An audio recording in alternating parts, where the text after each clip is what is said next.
Good morning, Mr. Pradam. In my neighborhood, they say you're the man. Oh, that's very kind of you. And I think, relatively speaking, I have to bow to you. It's called I family. think you've done a little bit more than I have in this lifetime. And I want to begin by thanking you. Thanking you for your years and years of service, and in particular, thanking you for what you've done with your children. And I think you would say they are your children, 18,000.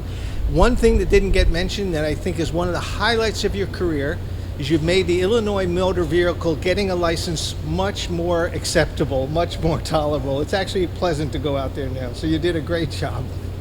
I want to take you back to our first encounter. And I realize it's, if you're like me, it may be tough to remember. But in 1989, at the Illinois Rotunda, what was the Illinois State Building, you were invited to participate, and you lovingly supported our Peace Run event there, and an event called Lifting Up the World with a Oneness Heart, where Sri Chinmoy lifted people to honor them. Tumblers performed, and after which Sri Chinmoy said, please, I want to lift each and every one of them. Does it come back? And then he ended by lifting you. Do you remember that experience? What was that experience like? Can you recall that? It was a great experience because all my life I've had love in my heart for my fellow man and woman. And then when he came to me indicating that he was a part of the Peace Run, which really put a lot of emphasis upon living in peace and harmony together, it was inspiring. It was memorable, and I look forward to working with your organization in any way I can to make sure they understand that there's this big, wide, wonderful world out there, and we have to figure out a way to love each other or work together. We do those things and more. This world will be a better place for all of us. Absolutely.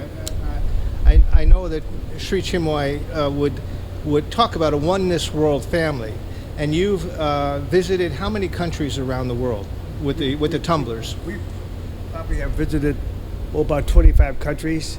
25 countries. Yes. And is there a unique experience there? Something that really spoke Well, to you? I was telling you a few moments ago that we visited Israel, and beautiful country, loved every moment of it.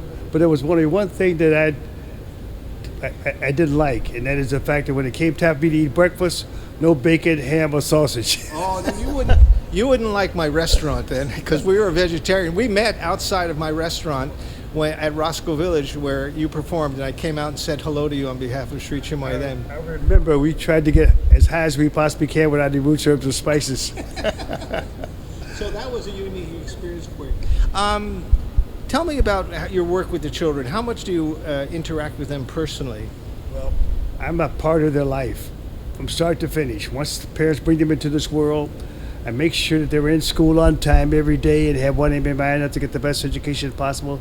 I teach them to love their fellow man and woman and never dislike anyone because of race, creed, or color. I also want to make sure that they do all they can to put something between their ears, their other scalp. We're talking about knowledge, and that will carry them far. And so I require them to maintain at least a C average in school. Otherwise, they cannot participate with us. We have a tutoring program, so we tutor them, we train them, and we put them in a posture by which they can perform. But the bottom line is this: we want to make sure that when they are part of my program, that they never ever show dislike toward anyone because of how they came into this world. That's the ugliest card in the deck. Cannot play that one. That's an incredibly beautiful sentiment. I've had the good fortune, like you, of traveling around the world, and what's really amazing, and maybe you might comment on this, as I say, Sri Chinmoy talks about a oneness world family, that humanity comes in all different shapes, sizes, colors. It's like a garden, isn't it? It is. Once you've experienced segregation and discrimination, you know how badly it makes you feel. So you just want to teach the kids that you work with how to depart or never get involved with that kind of an activity. It's the ugliest card they can play. Cannot do that one. Cannot play that one.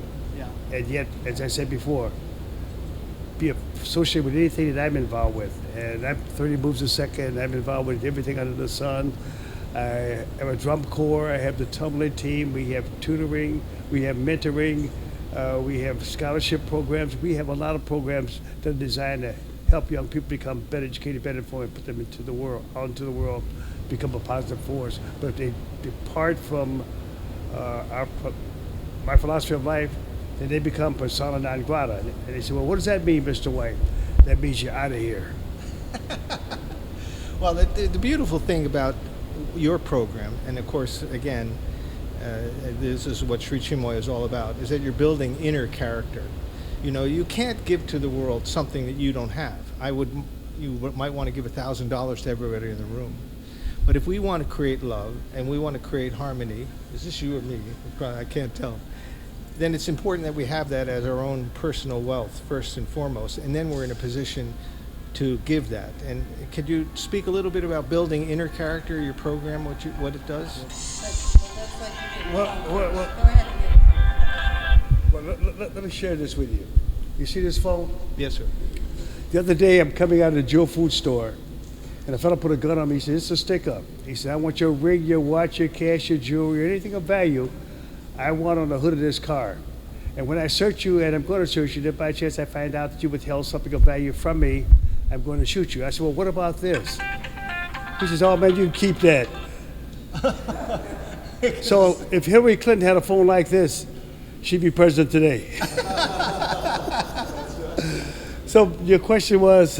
About building inner character, how do you convey that to your kids? Well, we have strict rules and regulations. They cannot violate them. And if by chance they do, then they are suspended or they are dismissed from the program. And when they say, as I earlier said, I'd rather be in trouble with the police than to be in trouble with Mr. White. That's how tough the love is. So they don't want to make me angry or they don't want to disappoint me because there's punishment coming their way. But the bottom line is this, we put a lot of wonderful young people out into the world. And as I said earlier, we've had over 18,500 young people and only 20, to my knowledge, have gotten themselves in trouble with the law. It's tough love. That is an amazing statistic. So I wanted to say, and I said this to you when I met you outside, that we as an organization love you. And the citizens of Illinois love you. I can tell you, I've never met a person who has said anything when your name comes up, oh, he's a great man. And for me, that is an inspiration. The message comes through your life. You don't have to, Sri Chinmoy has an aphorism, to be truly godlike, talking must give way to becoming. And you're an embodiment of that you have to become the very things that you want the world to be. And it's a great honor for me to speak to you, to interview you, to talk to you about these things which are so precious to you, and how much you serve the world is, I'm humbled by it. And thank you 1,000 times over for your service. Well, salt and pepper is good seasoning. So can I ask you another memory of mine? Okay. Hang on. Another memory of mine.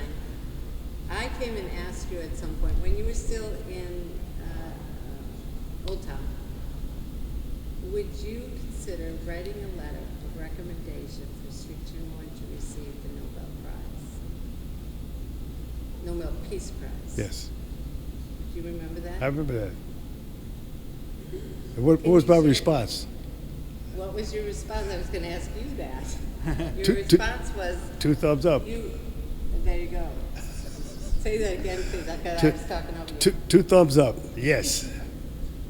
Anytime I'm associated with anyone who have demonstrated love for their fellow man and woman, a friend of mine, and a friend of this country, and an ambassador for the world. So And I see that in this gentleman right here.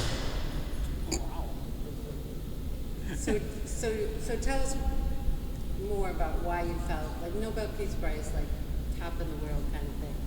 Why did you feel Sri Chinmoy deserved that? Well, we're singing out of the same hymn book. He's teaching love, he's preaching love, and I have been a part of that all my life. I was born in a town called Alton, Illinois. I thought I'd kill this thing. Hey, I'll pass it on to someone temporarily. You want me to answer your phone for you? I'll take your call. Howard. Hang on to that. I can't turn it off. Ask that question again, okay? So you believe that it would be a really good thing for the world